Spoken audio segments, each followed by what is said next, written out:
Sapi kalau hitungan per orang 100 kilo, sekam padi 55 kilo, kemudian dedak padi 5 kilo. Nah, ini caranya. Nah, kemudian kenapa ada kue sapi, ada sekam, ada dedak? Biar bapak dan ibu tidak bingung karena bikin sendiri ke depan. Nah, pertama kan Pak, kompos ini tadi kan bahan organik atau bahan alami yang kita olah dengan proses fermentasi tertutup atau tanpa udara menjadi unsur-unsur organik atau menjadi makanan bagi tanaman. Kemudian juga bisa memperbaiki struktur tanah. Struktur tanah itu mulai dari sifat fisik tanah, sifat kimia tanah, sifat biologi tanah. Nah, diharapkan ya, kue sapi ini, di kue sapi ini kita harapkan nanti kalau dipupuk ada unsur airnya atau ada kandungan nitrogen kita harapkan. Jadi kalau dari kue sapi artinya kan bisa dari kue ayam atau bisa dari air beras atau apapun yang mengandung karbohidrat yang dimakan tangga yang tidak dipakai. Kemudian misalkan kenapa ada sekam padi? Nah, sekam padi ini nanti kita harapkan dari sekam padi ini bisa mengandung kalium karena mencari sabut kelapa, yang merontok sabut kelapa agak besar kan, jadi yang paling mudah sekam padi. Atau boleh kalau orang dulu tuh arang-arang kayu campuran. Nah, untuk dedak padi sebenarnya secara kandungan sama dengan sekam padi, cuma dia lebih tinggi. Cuma harapannya dedak padi ini bisa jadi makanan untuk bakteri-bakteri yang ada di E4. Nah, bisa aktif dulu di situ. Nah, artinya kalau bapak-bapak menggunakan kompos itu yang bermanfaat sebagai pupuk, bapak-bapak harus menyiapkan bahan dari sini harus ditambah. Misalkan untuk buah bisa dicacah batang pisang, tapi batang pisang yang sehat bukan yang sakit. Atau pakai rebung. Rebung itu untuk tanaman unsur P nya atau SP365 atau TSP nya. Rebung sawit sama wes rebung. Mana saya mana dak. Rebung sawit saya. Tapi merebung bambu kan rebung bulu dak kan. Tapi menarik batang pisang Pak, tapi jangan yang sakit. Jangan kalau pisang yang sakit, kerdil, kuning, jangan. Harus batang pisang yang sehat. Atau jangan ambil yang dalam, biasanya sakit kan yang dalam, sakit yang luar itu. Atau bonggolnya. Nah, yang biasanya Pak, yang sifatnya bonggol-bonggol itu mengandung P. Nah, tapi yang mengandung M, kalau dari kue sapi, kalau yang dari tanaman, berarti bisa ubi jalan, talas-talasan. Nah, malah keladi lebih mudah dicacah Pak, lebih cepat anjorok. Batas keladi, semua yang namanya keladi itu lebih mudah malah. Kan tinggal dicacah atau jadi potong, itu kan keladi anjor sendiri, cuma tak perlu banyak. Ada 100 kilo batang keladi, banyak. Artinya kalau dari kue sapi, artinya bahan bakunya bapak-bapak menyesuaikan kalau yang ini Pak, atau bahan organik ini. Tapi yang penting untuk mempermudah bapak nggak punya alat dan bahan di sini maksudnya bahan untuk fermentasi ya, atau bakteri-bakteri yang membantu mempercepat proses penguraian, yaitu N4 masing-masing 2 liter atau 2 botol, tetes tebu atau molase masing-masing 1 liter atau 1 botol. Asam amino yang terbaik itu ada di molase atau tetes tebu. Tapi tebu di bapak peres sama baik. Cuman mungkin tidak sebaik molase, dan molase kan diolah kental kan, kayak sari kurma lah kalau molase itu. Ya, sama sebenarnya kan sama dari kental lah, sama lah sari kurma. Jadi baik. Nah, tetes tebu atau nomor 2-nya gula kapur, nomor 3-nya baru gula pasir.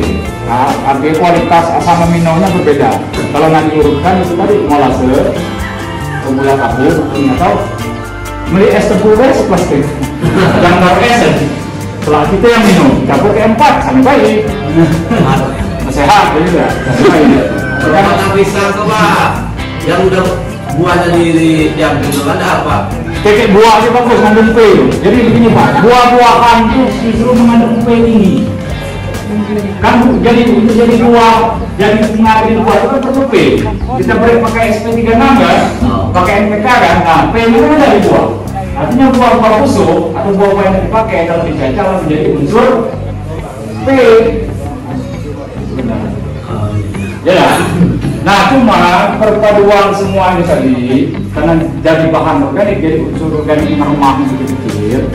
Air tanah yang tadinya berpasir tak digembur jadi gembur, yang tadi ada pacak ikat air, nahan air bisa pacak nahan air, yang tadi itu ada bakteri-bakteri baik pacak tumbuh bakteri-bakteri baik. Jadi sifat tanah itu berubah, struktur tanah itu dari kurang baik jadi lebih baik, fungsinya double. Nah, tapi kalau misalkan Bapak kohe sapi toh hanya nitrogen baik berarti yang banyak. Dia yang pertumbuhan tunas-tunas daun sampai dia berkembang baik baca. Nah, karena unsur P tidak deh, unsur K tidak deh. Nanti membawa apa bikin? Bapak punya apa di kebun? Ada buah pisang, ada buah nanas. Semuanya jadi. Cuma yang penting itu tadi. Yang keras harus jadi lunak, jadi lemah. Yang besar jadi kecil. Yang kecil jadi halus, makin halus makin bagus. Nah, jadi hanya itu baik sebenarnya untuk susu. Cuma yang unsur P buah-buahan. Ya. Kalau yang unsur K, sirika itu biasanya dari kayu-kayuan atau kulit-kulit. Apalagi pokat kayak kulit, lebih bagus aja itu. Masih blender unsur. Suruh dibuat P yang ini. Tapi kan tidak sampai ke sana kan. Minat 1 ton bikin dari buah pisang. Kalau jadi keripik pulangnya minumnya di rumah jadi keripik ya. Bapak yang malah jadi pupuk. Nah, makanya pilihannya bonggol atau batang atau rebung bulu, banyak bulu di sini. Jadi termasuk daun-daun bulu itu Pak, karena daun bulu itu mengandung silika tuh.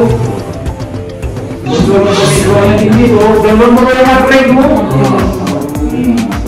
Tuh untuk alas apa tuh justru daun bulu yang kering itu. Tinggal Bapak kombinasikan. Nah, harapannya dengan dicampur dengan kue sapi itu kan panafa. Itu yang impact dan mempercepat proses pembusukan nanti. Nah, artinya kompos itu punya 2 fungsi yang utama. Pertama untuk pembenahan atau memperbaiki tanah atau struktur tanah. Yang kedua dia juga mengandung unsur hara. Tapi unsur haranya kecil. N-nya mungkin 2-3%, tidak sampai 15%. P-nya mungkin 1%, tergantung bahan tadi. Mendak di batang pisang dikit apa ya mungkin. Banyak batang pisang plus buah mungkin 5%. K-nya mungkin 1% juga. Tapi dia lambat diserap oleh akar, dikit-dikit akar makan apa? Tidak kayak pupuk kimia, Bapak kasih kena hujan, kena panas semua, langsung larut habis. Kalau tidak, lagi ada jejak, ada lah sepanjang tahun. Jadi cukup setahun sekali, karena dia lambat makannya dikit-dikit buyur.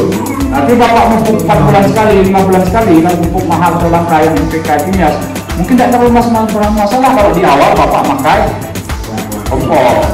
Karena makanan dia terus tanaman itu tetap stabil.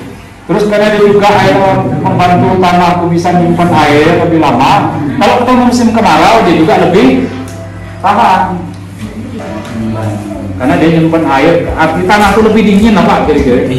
Dan kalau kemarau tanaman kayak kayu itu bisa lebih tahan. Harus ada kodenya karena bagus.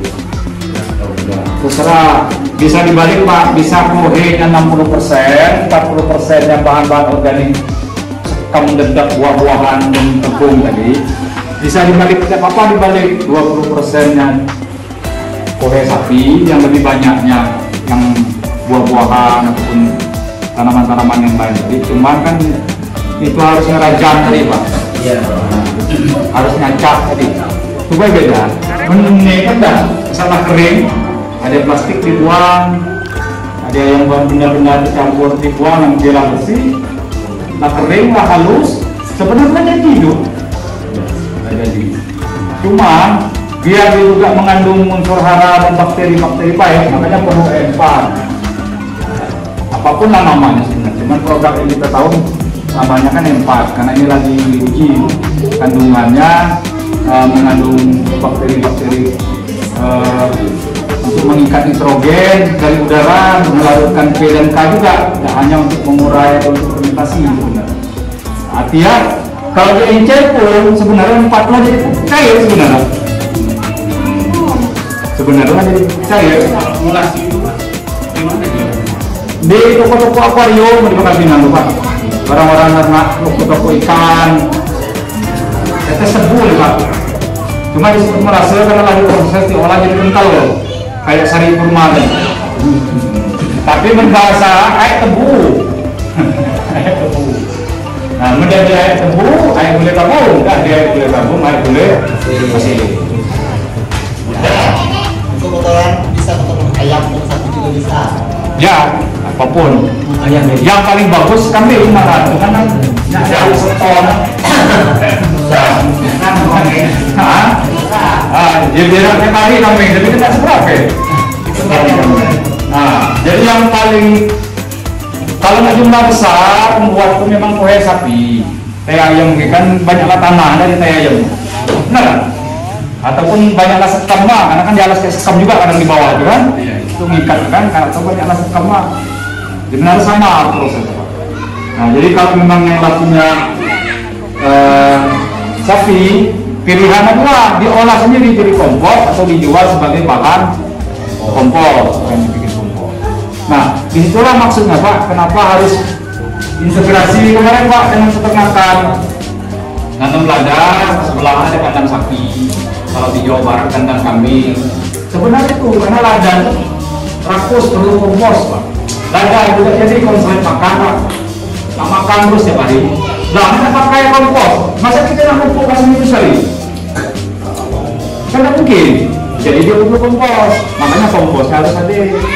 Beda dulu, nggak macam ini sistem dulu. Kalau tadi dulu, kalau hutan besar, buka kaki-kaki bukit, kaki gunung, ya wajar lah. Daun yang menumpuk berpuluh-puluh tahun, kita jadi kompos sendiri secara alami. Nah, sekarang kan lagi kita buat biar sama di alam, biar sama di gunung. Hanya beda tentu kan. Kita hanya menyesuaikan. Kalau dulu sudah disediakan alam, sekarang lagi kita buat kembalikan ke alam. Kita pakai di lahan itu. Siklus sekarang hanya macam itu. Perbedaan, nanti kan ada perubahan-perubahan. Berarti daun itu pasti membaca. Dan apa berbaca? Dan apa berbaca? Cuman beda itu tadi kan, nak ngancam. Dan maksudnya di hutan banyak tinggal di. Oh ya apa? Tinggal kawan dan lawe, tidak masalah. Oh kalau. Tidak masalah. Nah, kalau di perkotaan, Pak, di kota sekarang ibu-ibu ini, di kota-kota misalnya di Mentok, kan orang tuh nanam pohon-pohonan mangga, ya. Nah itu daun kering itu ada yang kulit, dimasukkan ke sampah plastik, dikomposkan macam ini lah Pak, jadi kompos. Setelah ditaruh kita tanam cabai depan rumah yang pakai bag, teman-teman saya punya kulit sama ini. Daun kering ini yang di halaman dulu kumpul ya tadi Pak, langsung dalam pot, itu dikompos juga sama. Kalau di kota itu kita ada, tapi baik. Asal daun, nama di kota daun, kan ada di hutan, daun mangga depan rumah, daun rambutan depan rumah itu disapu tiap hari, masukin tong, ada tong sampah plastik itu, nah disitulah kompos atau masukin karung, dikomposkan di karung tuh, seram yang tepat jadi, ya sampai baik sebenarnya, sama baik. Cuman kan kandungan unsur sebagai unsur hara, sebagai pupuk gitu ya. Kan kesimpulan Pak, tanah di Bangka itu khususnya wajib pakai kompos. Tanah di mana yang tidak pasir di Bangka sekarang? Kalau tidak buka hutan lindung atau hutan produksi, nah, pasti tidak tanah kuning, tanah pasir. Artinya wajib pakai kompos kalau nggak sehat. Tapi waktu kita tanam baru ngomong tanaman sakit, ada repot kita ngomong. Harus kembali ke masa lalu dulu nih, kembali ke waktu olah lahan. Nah, artinya kan bapak malah dibekal nih, tinggal bapak mau dah nih. Nah, artinya bapak menanam apapun wajib sebenarnya secara kesesuaian lahan wajib menggunakan kompos. Nah sudah sekarang bikin kompos tuh jangan banyak Pak, nyicil baik. Asal ada bahan tuh tumpukin baik, nggak apa-apa dah, tumpul baik. Karena mana tunggu bahan banyak, gawe sambil kan ada malu kan. Yang punya ternak lebih bagus, punya ternak. Tapi jelas limbah rumah tangga. Kalau mau lebih bagus, kalau nak mudah nanti kan bisa bikin cair. Cuma kalau bikin cair limbah rumah tangganya yang ditambah baru tadi air hujan beras, nambah enak, nambah unsur mikro. Nah itu kalau yang bikin cair. Kalau yang bikin padat itu mungkin ini tidak perlu ada tambah air beras. Yang penting ada dua ini. Kalau ada air empat, ada molase. Nah harapannya ke depan ini bapak-bapak bisa bikin sendiri. Apalagi misalkan yang punya ternak. Ini bisa jadi ladang usaha Pak. Tapi intinya ini sih Bapak lah paham maksudnya kenapa kita diminta bikin kompos itu bukan hanya sekedar ngaduk-ngaduk sebenarnya. Tapi memang itu kebutuhan. Jadi artinya masalah pupuk mahal dan seterusnya atau biaya tanam berkebun itu mahal karena pupuk mahal. Ya sebenarnya solusi yang paling mudah dan murah itu ya kompos. Ya, pilihannya kalau nak beli mahal Pak. Yang paling mudah itu ya bikin sendiri. Dua satu lah mungkin lah. Ya 1-2-1 lah perbandingan. Boleh yang dua. Ada artinya bapak-bapak misalkan bikin 100 kilo tadi. Berarti ininya berapa mili? 100 mili. Ada 100 mili. Gulai ya dua bagian, tapi gulai ya gram ya dalam gram Pak. Nah, berarti 200 gram atau 2 on. Itu kan tidak ada banyak tuh. Nah, ada gulai ya. Gimana? Untuk komposisi perbandingan ini dengan molase. Ya, tapi molase ini pun 1 liternya bisa untuk 1 ton. Jadi ini 1 ton, ini 1 ton. Masing-masing dikasih malah dikasih 2 bapak-bapaknya, dikasih 2 botol. Jadi kan ton aja. Jadi, boleh.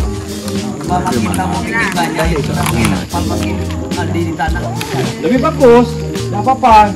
Cuman yang penting kuncinya bahan bakunya itu bersih, tidak ada campuran plastik segala macam. Kemudian dia sudah tercacah kecil-kecil, karena semakin besar, misalnya batang pisang gini-gini potongan ya lambat. Tapi mau dicincang kecil atau rumput gajah, bapak potong bawa arit macam ini, dibiarin gini baik. Ya lama-lama jadi kompos juga, tapi kan lama. Tapi bapak mesin atau bapak cacah kecil, tapi kok tergantung bahan baku Pak. Semakin kecil, kayak sapi semakin kering, semakin kecil, gerak lagu tersebut semakin cepat. Mungkin seminggu 2 minggu jadi. Lama-lama kering kayak sapi itu. Tinggal aduk-aduk. Taruh nih, campur misalkan yang lain-lain. Kalau bapak ada yang tidak ada sekem, ya lah jadi. Campur lalang ataupun batang padi yang lagi kering, yang lagi cacak-cacak, ya lah jadi. Seminggu kan mungkin jadi Pak, cuma 100 kilo ditumpuk ini, tutup ke terpal lah jadi kompos. Artinya solusi pupuk mahal, kompos salah satu.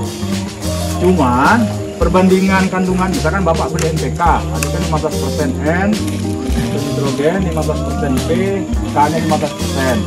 Mungkin kalau dari kompos ya rendah, mungkin N-nya 2% atau 3%, P dan K-nya mungkin 1 dan 2%, tapi dia tidak kayak pupuk kimia, asal berek kena panas, kena air langsung larut. Dia lama Pak, lambat bisa untuk makan setahun. Tapi karena kandungannya kecil, ngasihnya tidak baca sedih, harus banyak, hanya itu baik prinsip. Tapi bapak ngasih cukup setahun sekali. Jadi menlada batang macam ini ya jangan ngasih 1 kilo. Kira-kira setahun cukup dah 2 kilo, tambahlah buat kasih 5 kilo. Bapak ada pupuk kimia mungkin tidak bermasalah. Terus dia megang air lebih lama saat musim kemarau. Dia lebih tahan Pak, karena tanah gembur, daya nyimpen dan ngikat air lebih kuat.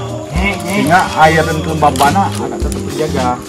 Dan masih banyak keuntungan lain lah Pak, tapi kita tidak usah bicara keuntungannya dulu. Nah, sekarang yang penting kita praktek cara pembuatan lah. Ya, yang harus bapak larutkan dengan air dulu.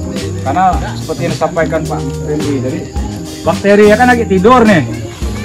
Jadi nak dibangun dulu, diberi makan. Ada, biar aktif karena lapar kan. Nah, makanan nih. Nah, jadi ini kita campur dulu di air, diaduk, dibiar dulu Pak. Orang tuh kadang bagusnya semalam dia ngebiarin nah.